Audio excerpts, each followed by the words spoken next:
Premiere Pro introduced a new feature that allows you to mask objects automatically. In this video, I'm going to show you how to use it and how to customize the settings. Let's begin. In Premiere on the left side, you have this new tool called the Object Mask tool. Choose it, select your clip, and in the program monitor, you'll see this red overlay over the things that you can select. Here you can change the overlay color, and if you want to make a selection, you can use the lasso or rectangle tools. Let's choose rectangle and draw around our subject.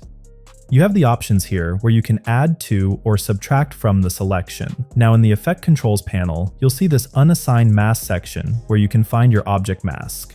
To start tracking, click this button.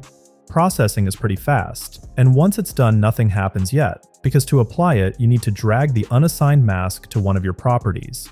If we drag it to opacity, it isolates the object we selected and hides the background. If we move it back to unassigned mask, the effect is disabled. By default, whenever you apply a new effect, it's going to apply to the mask. Let's find the directional blur in the effects panel and drag it onto our clip. It's automatically applied to the object mask. If we invert it, the background is blurred while the object stays sharp.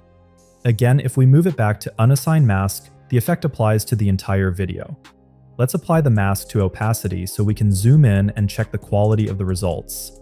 I'll maximize the program monitor, and you can see it's pretty decent. Not to the level of After Effects, but still looks solid, considering how easy it is to apply. Don't forget that you can still use the normal mask customizations like feather, opacity, and expansion to refine your selection. If this video helped you, don't forget to like, share, and subscribe. Visit the Creative Society website for more design resources and music. If you want to continue learning, check out this other video on the screen. Thank you, and see you next time. This is Creative Society.